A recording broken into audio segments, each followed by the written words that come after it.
सबसे अहम बात जो कर रहे हैं, हमारा देश का चरित्र ही बदलना चाहते हैं। एक धर्मनिरपेक्ष जनतंत्र का गणराज्य से एक कट्टरपंथी, हिंसावादी, नफरतवादी, एक फांसीवादी हुकूमत की तरफ वो पहुंच रहे हैं। अगर इसके ऊपर, इस तानाशाही के ऊपर, फांसीवादी तानाशाही के ऊपर अब अंकुश नहीं लगेगी तो देश के अंदर जनतंत्र नहीं बचेगा, हमारा संविधान नहीं बचेगा। हमारे संविधान की व्यवस्था को बचाना है आज, तो इस सरकार को गद्दी से उतारना अनिवार्य है। और ये जो काम है, ये एक देशभक्ति का कर्तव्य है। आज देशभक्ति का प्रतीक है कि आज जनता की, मोदी साहब की इस सरकार को हटाना है हमारे भारत को बचाने के लिए। और ये भारत को बचाना है ताकि आने वाले दिनों में इस भारत को हम बदलेंगे, एक भारत, बेहतर भारत हमारे देश और जनता के लिए। लेकिन मोदी साहब तो रोज आके कहते हैं कि मोदी की गारंटी है। अरे गारंटी मोदी साहब, आपके गारंटी के अंदर किसी को भरोसा नहीं है। मोदी साहब की गारंटी है जीरो गारंटी। आपने 10 साल पहले कहा नौजवानों से 2 करोड़ हम रोजगार जो है 2 करोड़ हर साल उसकी सृष्टि करेंगे। हुआ क्या? आज हमारे इतिहास में आजादी के बाद सबसे ज्यादा बेरोजगारी आज हमारे देश के अंदर है। सैलाब के अध्यक्ष श्री माननीय लालू प्रसाद यादव जी, कांग्रेस के पार्टी के राष्ट्रीय अध्यक्ष श्री मल्लिकार्जुन खड़गे साहब, श्री राहुल गांधी जी, भूतपूर्व मुख्यमंत्री यूपी के अखिलेश यादव जी, बिहार के माननीय राबड़ी देवी जी, और मंच पे उपस्थित हमारे कॉमरेड दीपांकर, कॉमरेड राजा और बाकी सभी नेतागण, और मेरे भाइयों, दोस्तों और बुजुर्गों, सबसे पहले मैं एक चीज को याद करना चाहता हूं किसी इसी मैदान से कि देश की राजनीति बदलने वाली इस तरीके की रैलियां हुई थी। जयप्रकाश जी ने जो नारा दिया था यहां से, उसके चलते हुए देश का इतिहास ही बदल गया। उसके बाद लालू जी के नेतृत्व में यहां पर एक गरीब रैला हुआ था, एक लाठी रैला हुआ था, और ये रैला जब यहां से गांधी मैदान से हुई, उसकी आवाज गूंजकर दिल्ली तक पहुंची और दिल्ली के अंदर सत्ता परिवर्तन हुआ जनता के हित में। तो इस बार भी ये जन सैलाब यहां से, ये सिर्फ इन रैलियों की बात नहीं है, अपने भारत का इतिहास ही पलट कर देखिए आप। जब भी पाटलिपुत्र से एक आह्वान होता है, इंद्रप्रस्थ में सत्ता बदलता है। तो आज इस पटने से ये जो आवाज उठ रहा है, मोदी हटाओ देश बचाओ, मोदी हटाओ देश बचाओ, तो इस बदलाव का ये एक शुभ संदेश है। और ये शुभ संदेश जो है आज पूरे देश में फैलेगा, बिहार तक सीमित नहीं रहेगा। लेकिन आज क्यों कह रहे हैं कि हमें मोदी को हटाना है, इस मोदी सरकार को हटाना है? ये जन विरोधी तो है ही। देख ही रहे हैं कि किस तरीके से गरीब जनता के ऊपर अत्याचार हो रहा है। सब सह रहे हैं इस बात को। एक तरह से बेरोजगारी, दूसरे तरह से महंगाई और बेकारी और गरीबी। लेकिन दूसरी ओर से सबसे अहम बात जो कर रहे हैं, हमारा देश का चरित्र ही बदलना चाहते हैं।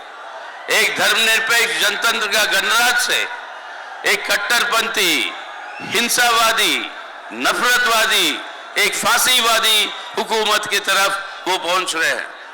अगर इसके ऊपर, इस तानाशाही के ऊपर, फांसीवादी तानाशाही के ऊपर अब अंकुश नहीं लगेगी तो देश के अंदर जनतंत्र नहीं बचेगा, हमारा संविधान नहीं बचेगा। हमारे संविधान की व्यवस्था को बचाना है आज, तो इस सरकार को गद्दी से उतारना अनिवार्य है। और ये जो काम है, ये एक देशभक्ति का कर्तव्य है। आज देशभक्ति का प्रतीक है कि आज जनता की, मोदी साहब की इस सरकार को हटाना है हमारे भारत को बचाने के लिए। और ये भारत को बचाना है ताकि आने वाले दिनों में इस भारत को हम बदलेंगे, एक भारत, बेहतर भारत हमारे देश और जनता के लिए। लेकिन मोदी साहब तो रोज आके कहते हैं कि मोदी की गारंटी है। अरे गारंटी मोदी साहब, आपके गारंटी के अंदर किसी को भरोसा नहीं है। मोदी साहब की गारंटी है जीरो गारंटी। आपने 10 साल पहले कहा नौजवानों से 2 करोड़ हम रोजगार जो है 2 करोड़ हर साल उसकी सृष्टि करेंगे। हुआ क्या?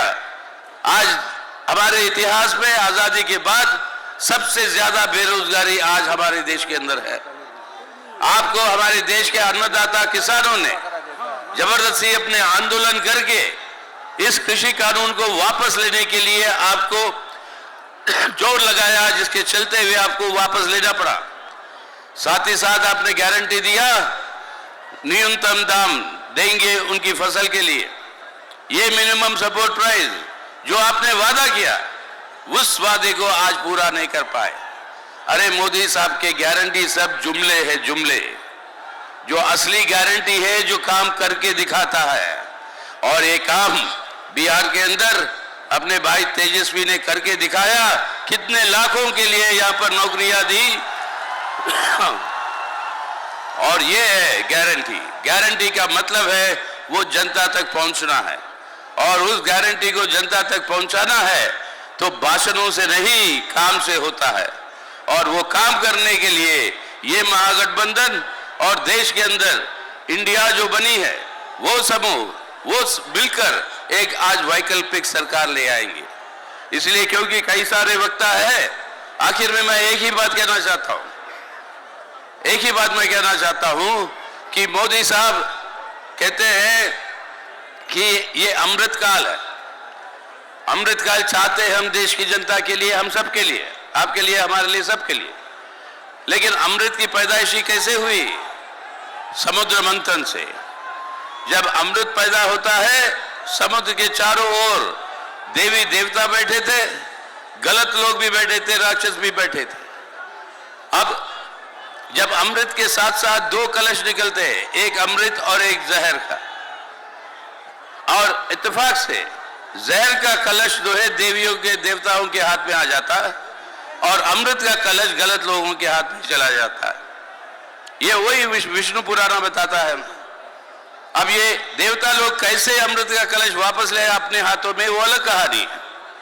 लेकिन हम और आप और अपना देश आज उस मुकाम पर खड़ी है जब गलत लोगों के हाथ में ये अमृत का कलश पहुंचा है। अगर अमृत का लाना है तो इस अमृत के कलश को गलत लोगों के हाथ से, यानी मोदी सरकार के हाथ से इसको खींचकर ले आना होगा हमें, जनता के हित में और हम सब के हित में। और ये काम करना है तो इस सरकार को हटाना है हमारे देश के हित में, लोगों के हित में। तो आइए सब मिलकर आज इस गांधी मैदान से जब भविष्य बदलने वाली आह्वान जो अक्सर हुआ करती थी वो फिर से दे कि आज आने वाले दिनों में भारत को हम बचाएंगे मोदी सरकार को हटा के, और आगे को भारत को हम बदलेंगे एक बेहतर भारत के रूप में। ये काम के लिए बिहार की जनता उठेगी और वो उन बात फैलेगी पूरे देश भर में। इस उम्मीद के साथ, विश्वास के साथ मैं आप सबको मेरी लाल सलाम, इंकलाब जिंदाबाद का नारा देते हुए हम आप सबसे विदा लेते हैं। जय हिंद। शुक्रिया कॉमरेड।